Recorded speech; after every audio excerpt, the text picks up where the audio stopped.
हमारी parliamentary party, हम कल जा रहे हैं पार्लियामेंट में। पार्लियामेंट जिसके सामने नवाज शरीफ ने झूठ बोला है, क्या आप उसे जवाब तलब करेगी? क्या आप सुप्रीम कोर्ट में कुछ और कह रहे हैं और लोगों को कुछ और बता रहे हैं, पार्लियामेंटेरियंस को? क्या कप्तान कोई नई डिलीवरी फेंकने जा रहे हैं? खिलाड़ियों को कल से पार्लियामेंट में फील्डिंग संभालने की हिदायत, 2 करारदादें पेश करने का ऐलान। बोले कल ऑपोजिशन और ऐवान का इम्तिहान है। नवाज शरीफ ने असेंबली में क्यों कहा सब सबूत हैं? तालियां बजाने नहीं जाना, वजीर आजम से सवाल करना है। पनामा केस जीत चुके हैं। चेयरमैन तहरीक इंसाफ ने लगे हाथ दावा भी कर दिया।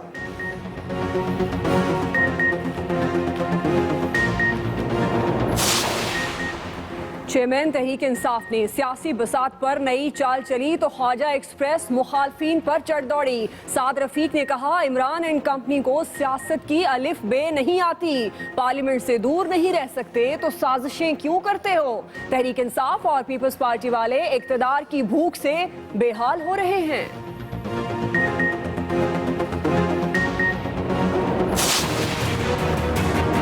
Amir al-Mu'mineen Mia Mohammad Nawaz Sharif that is answerable to no one. 27 दिसंबर के बाद उसको लग पता जाएगा कि ऑपोजिशन कैसे होता है और जवाब हम आपसे लेंगे। बिलावल भुट्टो ने भी हुकूमत पर लफ्जी शिकंजा कस दिया। 4 मुतालिबात याद दिलाते हुए बोले, बहुत मोहलत दे दी। 27 दिसंबर के बाद नवाज शरीफ को लग पता जाएगा ऑपोजिशन क्या होती है। अवाम के साथ मजाक अब मजीद नहीं चलेगा। यूटर्न वाले हों या सियासतदान, सबके साथ वर्किंग रिलेशनशिप रखना है।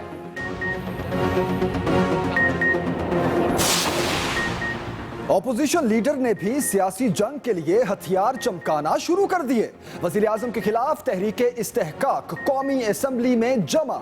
शाह महमूद कुरैशी ने 27 दिसंबर पीपल्स पार्टी का बड़ा इम्तिहान करार दे दिया। कहते हैं पार्टी में 2 आरा चल रही हैं, एक नुक्ता नजर बिलावल भुट्टो का और दूसरा यूसुफ रजा गेलानी का है। इंतजार करेंगे क्या फैसला होगा।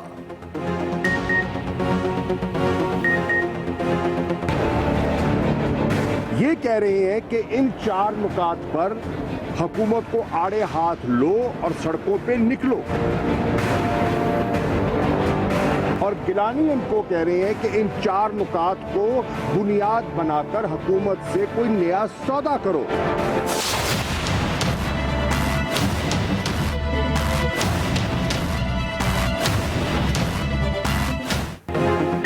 260 अफराद को जिंदा जलाने वाला जल्लाद पकड़ में आ गया।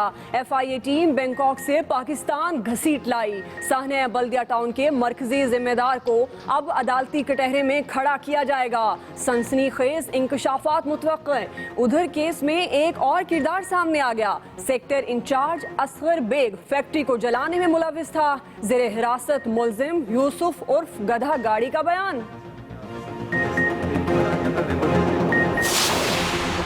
चाइना कटिंग का स्पेशलिस्ट लंगड़ा भी कानून से भाग न सका। सिटी डिस्ट्रिक्ट गवर्नमेंट के साबिक मुलाजिम ने KDA के 14 अफसरों से मिलकर लूट मार मचाई। गैर कानूनी अलॉटमेंट से कौमी खजाने को 16 करोड़ 80 लाख का नुकसान पहुंचाया। हकीम सईद कत्ल केस में सजाए मौत हुई, सिंध हाई कोर्ट ने बरी कर दिया था। पाकिस्तान स्टील बराए फरोख्त, वो भी कौड़ियों के भाव। रेट सिर्फ 70 लाख रुपए फी एकड़। रशीद गोडेल ने 1 करोड़ से जायद की पेशकश कर दी। CEO कहते हैं 3 माह में निजकारी मुकम्मल कर ली जाएगी। 2009 में खसारा 26 अरब कैसे हो गया? तहरीक इंसाफ के आरिफ अलवी का इंतजामिया से सवाल।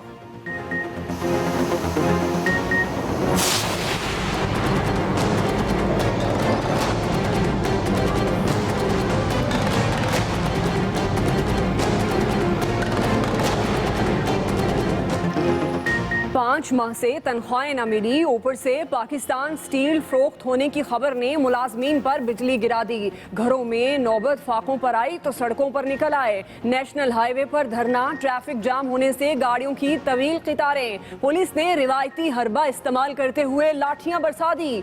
शेलिंग से मुजाहिरीन मुंतशिर।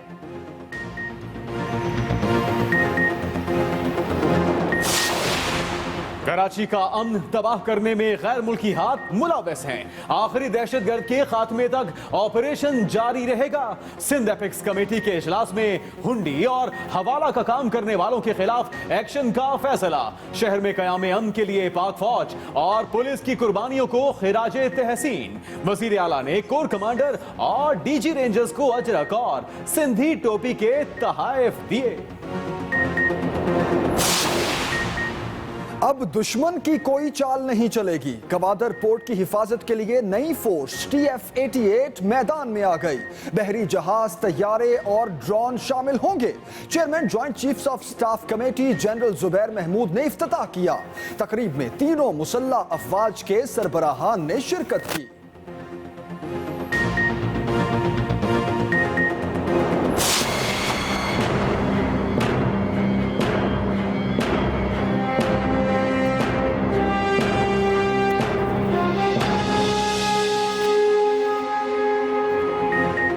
तैयारा हादसा आज भी खून के आंसू रुलाता रहा। प्यारों की शनाख्त के अमल से लवाहिकीन का एक एक पल कर्ब में गुजरने लगा। जुनैद जमशेद के अहले खाना ने DNA रिपोर्ट आने तक मैयत वसूल करने से इनकार कर दिया। अहलिया नेहा को कल लाहौर में सुपुर्दे खाक किया जाएगा। उधर फ्रांसीसी टीम ने तबाह होने वाले जहाज का मुआयना कर लिया। सर्किट बोर्ड्स, इंजन और दूसरे हिस्सों के नमूने भी लिए।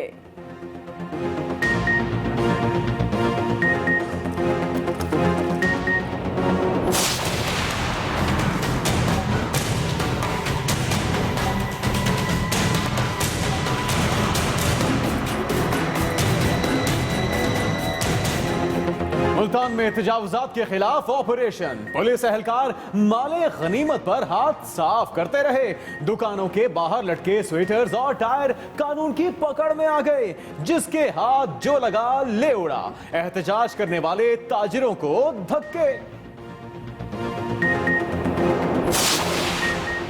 डस्का में सिक्योरिटी गार्ड ने मां की गोद उजाड़ दी। चौथी जमात का तालिब इल्म बारात को देखकर पैसे लूटने गया तो जालिम ने लोहे का डंडा दे मारा। दीवार से नीचे गिरने से सर पर शदीद चोट आई। तशवीशनाक हालत में अस्पताल ले जाया गया तो सांसों की डोर टूट गई। पुलिस ने मुलजिम को गिरफ्तार करके मुकदमा दर्ज कर लिया। हड़ताल की बीमारी में मुब्तला यंग डॉक्टर्स तमाशा करने फिर सड़कों पर आ गए। लाहौर और फैसलाबाद के अस्पतालों में आउटडोर बंद कर दिए। दर्द से कराहते मरीजों को जबरदस्ती बाहर निकाल दिया। मुल्तान में सीनियर्स ने गुंडागर्दी चलने न दी। खुद ड्यूटी संभाल कर एहतजाज नाकाम बना दिया।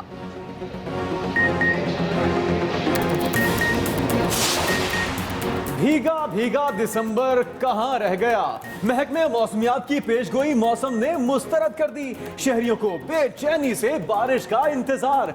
3 रोज से धुंध के डेरे। आज रात भी रास्ते खोने का इम्कान। मोटरवे पर सफर करने वालों को एहतियात बरतने की हिदायत।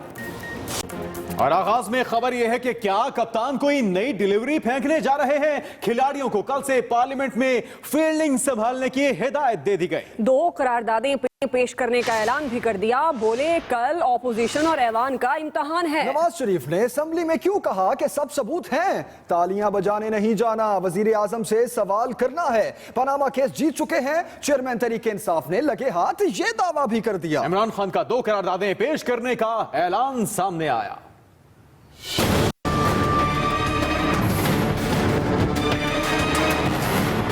दुबई और जद्दा की फैक्ट्रियों के हवाले से तमाम रिकॉर्ड और दस्तावेज मौजूद हैं। प्राइम मिनिस्टर ने असेंबली के सामने झूठ बोला। कल जा रहे हैं पार्लियामेंट में। कप्तान ने कौमी असेंबली में जाने की हामी भर ली और हुकूमत को टफ टाइम देने का फैसला भी कर लिया। एक उसके टारगेट में सुप्रीम कोर्ट है और दूसरी है पाकिस्तान की फौज। पाकिस्तानी फौज को ये पंजाब पुलिस बनाना चाहता है। बनी गाला में मीडिया से गुफ्तगू में इमरान खान ने पनामा लीक्स को लेकर वजीर आजम पर ताक ताक कर तनकीद के तीर बरसाए। इन्होंने 2 झूठ बोले। इन्होंने पहला झूठ बोला कि वो गल्फ स्टील बेच के उससे जो नफा मिला उससे जद्दे के जरिए पैसा गया और उनसे मेफेयर के फ्लैट लिए गए। तो जब एक प्राइम मिनिस्टर पार्लियामेंट में झूठ बोलता है हम क्यों उसके ऊपर एतमाद करें।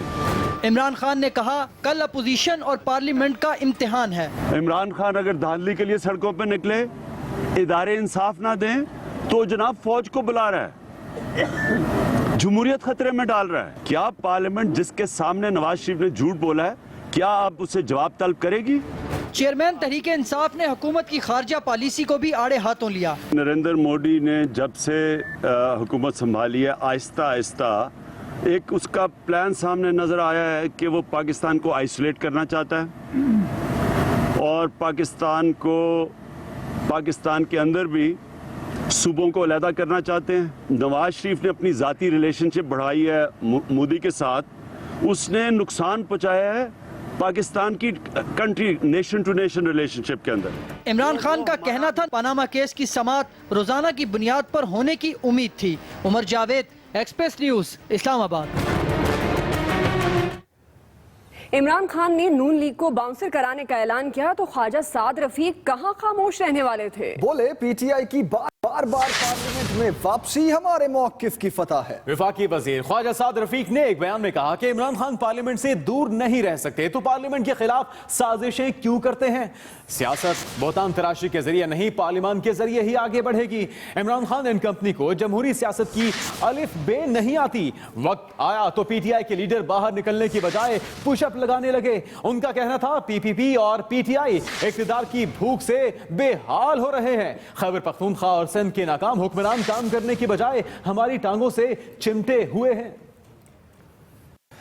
दूसरी जानिब शाह महमूद कुरैशी ने 27 दिसंबर पीपल्स पार्टी का बड़ा इम्तिहान करार दे दिया। कहते हैं कि पार्टी में दो आरा चल रही हैं। एक नुक्ता नजर बिलावल भुट्टो का और दूसरा यूसुफ रजा गिलानी का है। इंतजार करेंगे क्या फैसला होगा। कल पार्लियामेंट जाएंगे तो पता चलेगा ये पार्लियामेंट है या मजलिस शूरा। ये कह रहे हैं कि इन चार नुकात पर हुकूमत को आड़े हाथ लो और सड़कों पे निकलो। और गिलानी इनको कह रहे हैं कि इन चार नुकात को बुनियाद बनाकर हुकूमत से कोई नया सौदा करो।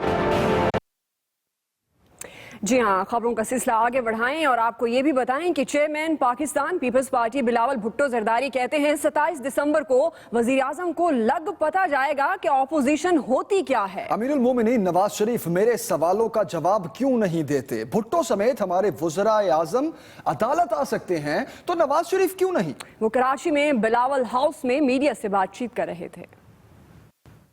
He is the thrice elected Prime Minister of Pakistan. How did we not know that he had looted this country and stashed his wealth abroad, jeopardized his children's political future by putting it in their name? इतना भी गैरतमंद नहीं है कि अपने बच्चे का ख्याल रखें। Mia Mohammed Nawaz Sharif Saab might not care about his family.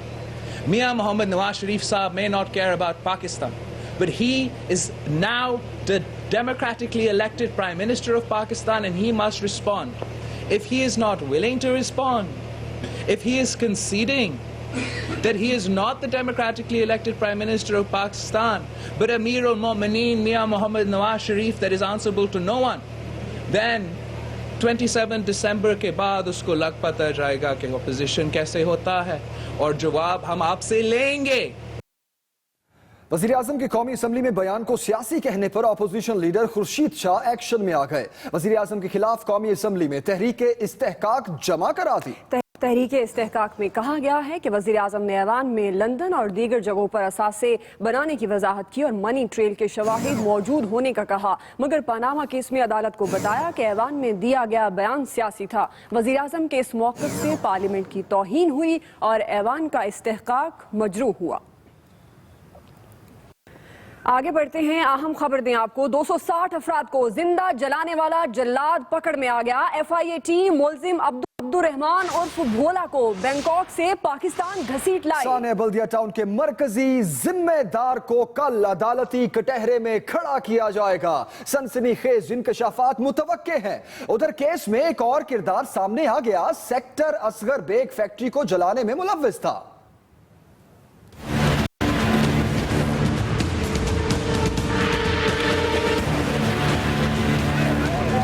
FIA की टीम सानेह बल्दिया में 260 अफराद को जिंदा जलाने वाले इश्तिहारी मुल्जिम अब्दुर्रहमान उर्फ भोला को लेकर बैंकॉक से कराची पहुंच गई। MQM के साबिक सेक्टर इंचार्ज को एक हफ्ता पहले बैंकॉक पुलिस ने गिरफ्तार किया था। 7 दिसंबर को डिप्टी डायरेक्टर बदर बलोच और इंस्पेक्टर रहमतुल्लाह डोमकी बैंकॉक पहुंचे और मुल्जिम को वापस कराची ले आए। अब्दुर्रहमान और भोला पर सितंबर 2011 में बल्दिया टाउन की गारमेंट फैक्ट्री को आग लगाने का इल्जाम है। ये इंकशाफ 2013 में रिजवान कुरैशी की GIT में सामने आया, वरना पुलिस तो फैक्ट्री में लगी आग को शॉर्ट सर्किट करार देकर मामला दबा चुकी थी। GIT रिपोर्ट के मुताबिक अब्दुर्रहमान और भोला ने 3 से 4 साथियों से मिलकर फैक्ट्री को आग लगाई। MQM तंजीमी कमेटी के साबिक इंचार्ज हम्माद सिद्दीकी ने 25 करोड़ रुपए भत्ता ना देने पर आग लगाने का हुक्म दिया था। सानेह बल्दिया टाउन केस इंसदादे दहशतगर्दी की अदालत में चल रहा है। पहले मुल्जिम करार दिए गए फैक्ट्री मालकान अब गवाह बन चुके हैं। मुकदमे में फैक्ट्री मैनेजर मंसूर समेत 9 और मुल्जिम भी शामिल हैं, जिनमें से जुबैर उर्फ लाला जेल में है। बाकी की अदालत ने वारंट गिरफ्तारी जारी कर रखे हैं। हम्माद सिद्दीकी भी मफरूर है। Zuheb Jeddah, express news, Karachi. Abdurrahman उर्फ भोला के बाद सानिया बल्दिया टाउन का एक और किरदार असगर बेग का नाम भी मंजर-ए-आम पर आ गया है। गिरफ्तार MQM के कारकुन यूसुफ पटनी उर्फ गधा गाड़ी ने अपने एक वीडियो पैगाम में कहा है कि आग लगाने में सेक्टर इंचार्ज असगर बेग का भी हाथ है। ये मतलब कोई भी हमको काम देता था सेक्टर इंचार्ज या शाहिद पाशा यूनिट इंचार्ज होता था हमारा। असगर बेग सेक्टर इंचार्ज था, रेहमान भोला उस टाइम पे जॉइंट सेक्टर इंचार्ज था। फिर उसको हटा दिया था, इसका नाम क्या असर बेग को हटा दिया था, रेहमान भोले को सेक्टर इंचार्ज बना दिया था। फिर रेहमान भोले ने सर तकरीबन 2 से 3 दिन का कैंप था सर। पूरा सेक्टर बल्दिया सेक्टर था ना सर। मैं बल्दिया में ही नहीं था उस टाइम पे, जिस टाइम में आग लगी थी मैं नूरानी गया हुआ था। नूरानी से जब पता चला मुझे। वज़ीर आला सिंध मुराद अली शाह की सदारत में सूबाई एपेक्स कमेटी का इजलास हुआ। कराची समेत सिंध भर में अमन के लिए कई अहम फैसले किए गए। कोर कमांडर कराची और DG रेंजर्स सिंध की खिदमात को सराहा गया। इजलास के इख्तिताम पर तोहफे तहाइफ का तबादला भी किया गया। अहवाल जानते हैं वकील राव से।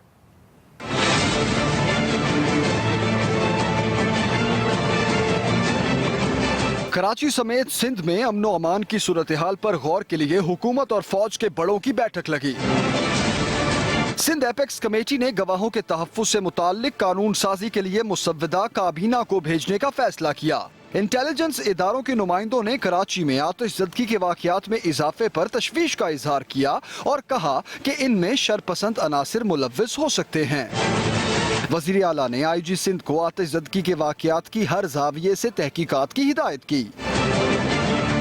वज़ीर आला सिंध ने IG को घोटकी और कच्चे के इलाके में जराइम पेशा नासिर के खिलाफ ऑपरेशन तेज करने का हुक्म भी दिया। DG रेंजर्स की तजवीज़ पर वज़ीर आला ने मुनशियात फरोशों और फिरका वाराना टारगेट किलिंग में मुलव्विस मुजरिमों के खिलाफ सख्त एक्शन की हिदायत की। इजलास में दहशतगर्दों और उनके सहूलतकारों के खात्मे के लिए हुंडी और हवाले का काम करने वालों के खिलाफ कार्रवाई का फैसला भी किया गया। एपेक्स कमेटी ने कराची में मुकम्मल अमन तक ऑपरेशन जारी रखने का अज़्म दोहराया। मुशीर इत्तलात मौला बख्श चांडियों ने मीडिया को इजलास के फैसलों से आगाह किया। मुल्की एजेंट भी हो, गैर मुल्की कुव्वतें भी हो, तो थोड़ा वक्त तो लगता है, लेकिन नताइज हमारे बेहतर हैं। इसलिए मैं समझता हूँ जल्द बेहतर नताइज देकर ये ऑपरेशन खत्म होगा। इससे पहले इजलास के इख्तिताम पर तोहफे तहाइफ का तबादला भी किया गया। वज़ीर आला ने कोर कमांडर कराची और DG रेंजर्स की अमन के लिए कोशिशों को सराहा। वकील राव, एक्सप्रेस न्यूज, कराची। हकीम सईद कत्ल केस में बरी होने वाला सियासी जमात का कारकुन और सिटी गवर्नमेंट का ऑफिसर शाकिर उर्फ लंगड़ा चाइना कटिंग के इल्जाम में पकड़ा गया। तर्जुमान नैब के मुताबिक शाकिर उर्फ लंगड़ा को 2016 के करप्शन रेफरेंस में फेडरल बी एरिया से गिरफ्तार किया गया। मुलजिम पर चाइना कटिंग से कौमी खजाने को 16 करोड़ 80 लाख रुपए नुकसान पहुंचाने का इल्जाम है। मुलजिम ने डेप्टी डिस्ट्रिक्ट ऑफिसर के तौर पर KDA के 14 अफसरान से मिलकर गैर कानूनी अलॉटमेंट की थी। खुसूसी अदालत ने हकीम सईद कत्ल केस में शाकिर उर्फ लंगड़ा को साथियों समेत सजाए मौत सुनाई, लेकिन सिंध हाई कोर्ट ने सबको बरी कर दिया था। जी हां, शाकिर लंगड़ा की कहानी आपने सुनी। कराची में गैंगस्टर्स के नामों के साथ उर्फियत, अनहोनी और मजाहिया देखने में आई है। आइए आपको चंद बड़े गैंगस्टर्स और कब्जा माफिया के कारिंदों के नाम बताते हैं। रहमान भोला, अरशद पप्पू, आसिम कैपरी, बाबा लाडला, शाकिर लंगड़ा, अजमल पहाड़ी, यूसुफ गधागाड़ी, उबैद केटू, फैसल मोटू, ताहिर लंबा।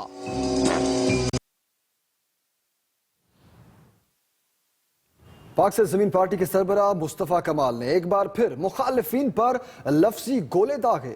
कहते हैं कल तक अल्ताफ हुसैन को कायद कहने वाले आज उसी को गद्दार कह रहे हैं। वो मीरपुर खास में जलसे से खिताब कर रहे थे।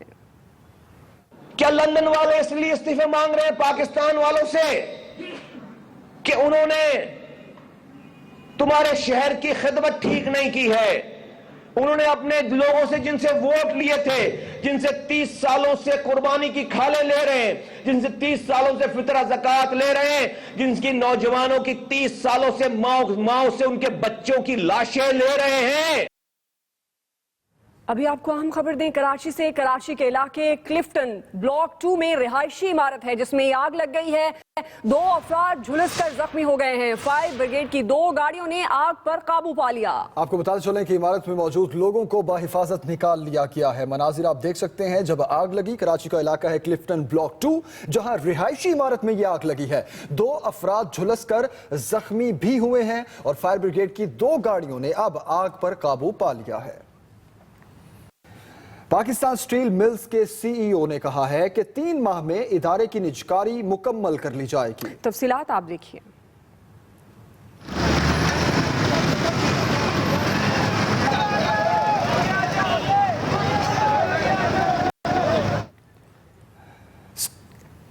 स्टील मिल्स की जमीन 70 लाख रुपए फी एकड़ दी जाए, ऐसा कहा सीईओ ने। रशीद गोडेल ने फी एकड़ जमीन के लिए 1 करोड़ रुपए से जायद की ऑफर भी दी। पाकिस्तान स्टील मिल्स की निजकारी 3 माह में मुकम्मल हो जाएगी। 2008 में स्टील मिल्स को 3 अरब मुनाफा हुआ जबकि 2009 में 26 अरब खसारा हुआ। पाकिस्तान स्टील मिल्स के सीईओ ने कहा कि 3 माह में इदारे की निजकारी मुकम्मल कर ली जाएगी। 2008 में स्टील मिल्स 3 अरब मुनाफे में थी, अगले साल 26 अरब का खसारा हुआ। रुकन कमेटी आरिफ अलवी ने सवाल किया कि 1 साल में इतना खसारा कैसे हो गया। कराची में पाकिस्तान स्टील मिल के मुलाजमीन का तनख्वाहों की अदम अदायगी पर एहतजाज। नेशनल हाईवे पर धरना दिया तो पुलिस ने शैलिंग और लाठी चार्ज करके भगा दिया। 5 माह से तनख्वाह न मिलने पर पाकिस्तान स्टील मिल के मुलाजमीन का सब्र जवाब दे गया और मुतालबात मनवाने के लिए नेशनल हाईवे पर धरना दे दिया। एहतजाज के बायस कौमी शाहराह पर ट्रैफिक का निजाम दरहम बरहम हो गया। पुलिस ने धरना खत्म कराने के लिए पहले मुलाजमीन से मुज़ाकरात किए, बात न बनी तो लाठी चार्ज और शैलिंग करके भगा दिया।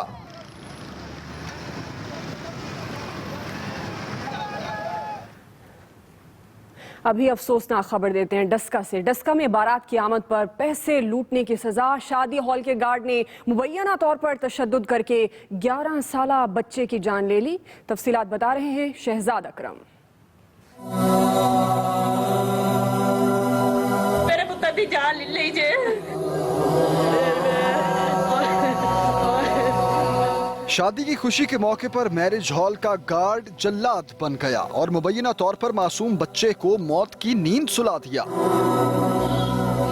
ये दिलखराश और अफसोसनाक वाकया पेश आया सियालकोट की तहसील डस्का में। थाना बम्बावाला के इलाके गड़ा कलां के एक मैरिज हॉल में बारात आई तो 11 साला दानिश पैसे लूटने के लिए दीवार पर चढ़ गया। शादी हॉल के सफदर नामी गार्ड ने दानिश को मुबैना तौर पर लोहे का रॉड मारा जो उसकी आंख के नीचे लगा। बच्चा अपना तवाजुन बरकरार न रख सका और दीवार से गिर गया। सर पर शदीद चोट आने से दानिश बेहोश हुआ। उसे अस्पताल लाया गया मगर वो जामबर ना हो सका। इसमें कोई दुश्मनी वगैरह अभी तक सामने नहीं आई। अभी मदई आ रहा है, पता चल जाता है कि क्या बेस है, क्योंकि वो हम मौजूद थे बंदे उनके। तो अभी इब्तदाई तफ्तीश हम कर रहे हैं। बेटे की मौत की खबर मामता पर बिजली बंद कर गिरी और वो अपने होश खो बैठी। ते बच्चे ने साढ़े पिंड ते उन्हां चुक के मेरा पुत्तर आंदा मैनू ते घर पता भी नहीं सी ना कि जुर्म हो गया है मेरे नाल।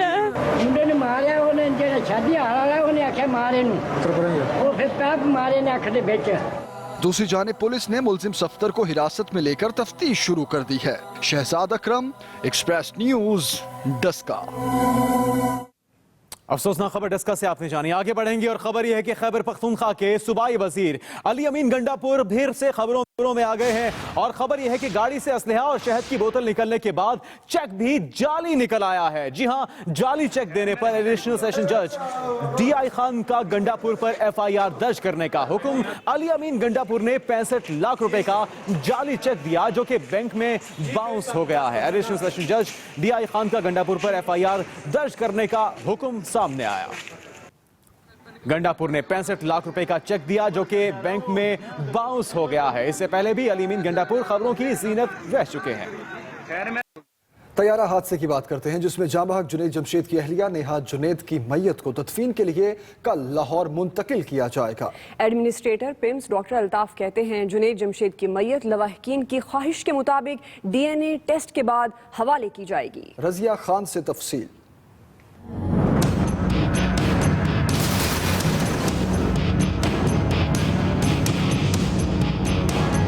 हवेलिया तैयारे में जांबाहक नेहा जुनैद की मैयत पीर को उनकी वालदा के हवाले की गई। ज़राए बताते हैं नेहा जुनैद की मैयत डिस्ट्रिक्ट अस्पताल रावलपिंडी के मुर्दा खाने में मौजूद है और कल तदफीन के लिए लाहौर मुंतकिल की जाएगी।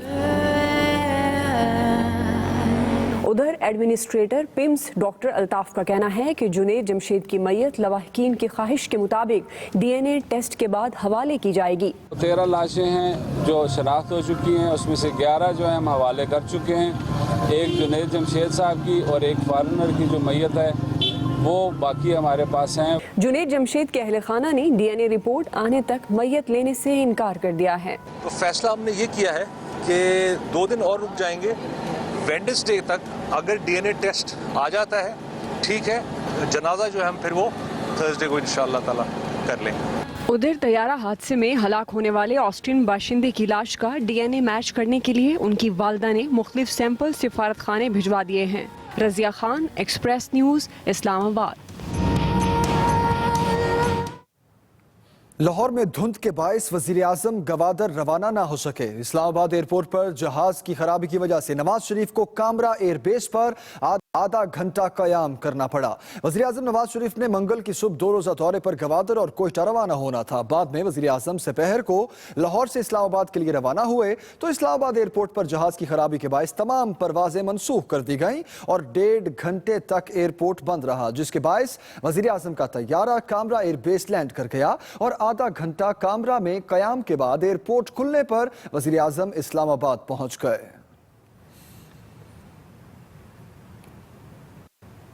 गवादर बंदरगाह के तहफ्फुज़ के लिए बहरिया की खुसूसी फोर्स TF-88 बना दी गई। टास्क फोर्स गवादर बंदरगाह और समुद्री हदूद में सिक्योरिटी के फराइज सरअंजाम देगी। Joint chiefs of staff committee general Zubair Mahmood ने टास्क फोर्स के कयाम का इफ्तिताह किया। कहते हैं पाक बहरिया गवादर पोर्ट का तहफ्फुज़ यकीनी बनाएगी।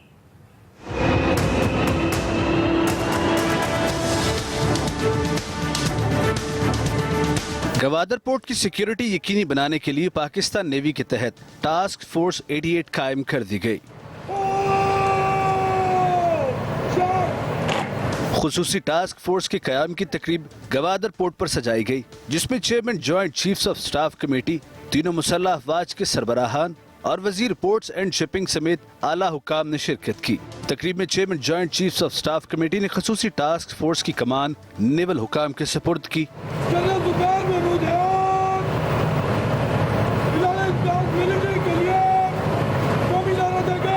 Chairman joint chiefs of staff committee general Zubair Mahmood ने CPAC को पाकिस्तानी मईशत के इस्तेहकाम के लिए इंतहाई अहम करार दिया। And would inshallah usher prosperity not only to Pakistan but to the entire region.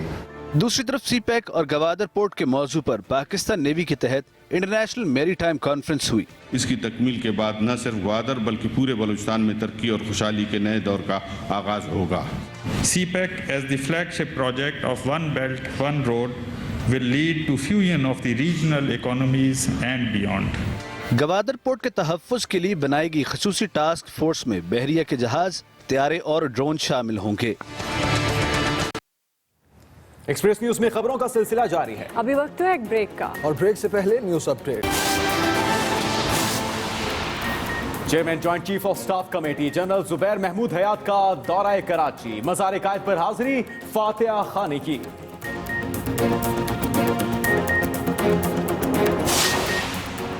Mustafa कमाल के मुखालफीन पर वार, कहते हैं 8 माह पहले जो बातें की वो सच साबित हो रही हैं। अल्लाह की रजा के लिए अल्ताफ हुसैन के सामने डटा। और खैबर पख्तूनख्वा के सूबाई वजीर अली अमीन गंडापुर फिर खबरों में, जाली चेक देने पर एडिशनल सेशन जज ने FIR दर्ज करने का हुक्म दे दिया।